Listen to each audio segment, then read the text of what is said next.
पशुपालकों को अब मिलेगी नई सुविधा। झारखंड सरकार ने आज से यहां के पशुपालकों के लिए आदर्श अस्पताल एवं वीडियो कॉल बेस्ड टेलीमेडिसिन के माध्यम से नई पहल की शुरुआत की है, जिसका विधिवत शुभारंभ कृषि एवं पशुपालन मंत्री बादल पत्रलेख ने हिसार स्थित रांची में किया।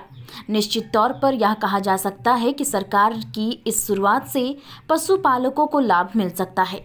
राज्य में अब 24/7 मोड पर एक स्टेट मॉडल पशु चिकित्सालय के खुलने से पशुपालक अपने पशुओं की बीमारी से संबंधित जानकारी कभी भी ले सकते हैं।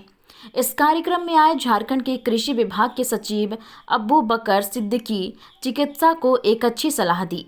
उन्होंने चिकित्सकों को कहा कि आप जो भी दवा बताएं उसका मोबाइल पर सही स्पेलिंग लिखकर भेजें ताकि किसानों को परेशानी ना हो।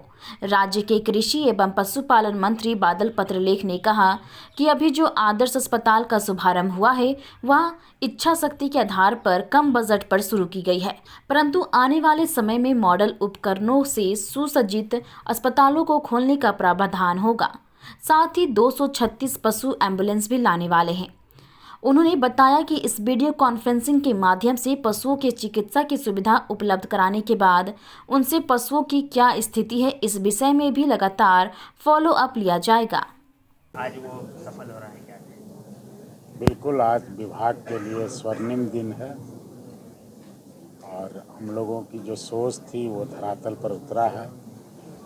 विभाग के सचिव महोदय और डायरेक्टर साहब और साथ ही सभी उनके टीम्स को धन्यवाद।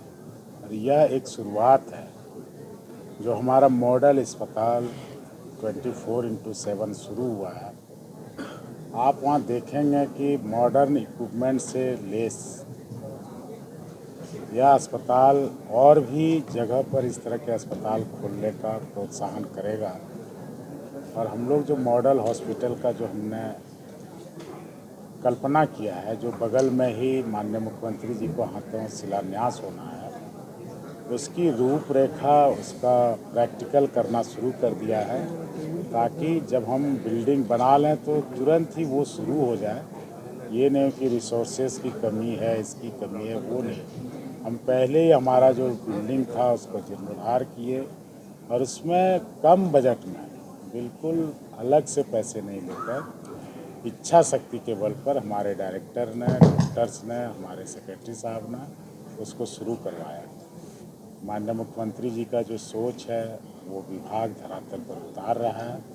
हम आगे बढ़ रहे हैं और लाइव स्टॉक के इंश्योरेंस के साथ जो खोई हुई ख्याति इस विभाग डायरेक्टरेट की है उसको वापस लाने का प्रयास कर रहे हैं। वीडियो कॉलिंग के माध्यम से भी पशुओं का इलाज बिल्कुल, ये एक नया सोच है और आपने देखा होगा कि आदित्य रंजन जी ने कैसे उसका फॉलोअप भी तैयार किया है। इससे लोगों की जिज्ञासा बढ़ेगी और उसको न सिर्फ वीडियो कॉन्फ्रेंसिंग के जरिए दवाई सजेस्ट किया जाएगा, उसमें एक रजिस्टर ये भी है कि कई दिन के बाद, जैसे 5 दिन का दवाई दिया जाता है, तो यहाँ से ही कॉल जाएगा कि आपका जानवर आपने जिसके बारे में हमसे हेल्प मांगा था उस दवा के लेने के बाद उसकी स्थिति क्या है, फॉलोअप भी सक्सेस स्टोरी को बताएगा। और इसका मॉनिटरिंग सेल आपने देखा होगा कि पीएमयू का भी गठन कर लिया गया है, जो कि यहाँ अवेलेबल रिसोर्सेज के बल पे किया गया है। बाद में हम फैसिलिटी देंगे, अलग से बजट देंगे तो फुल फ्लेज पीएमयू होगा।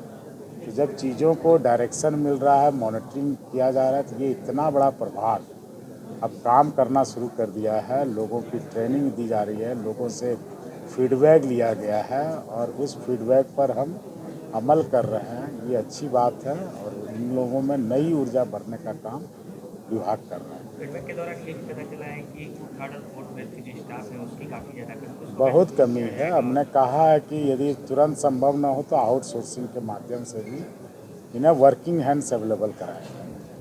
वेटनरी अस्पताल की बात आपने कही कि वेटनरी यूनिवर्सिटी, उसके लिए बजट ले लिया हमने और जल्द ही उसका सारा फलाफल आपको देखने को मिलेगा।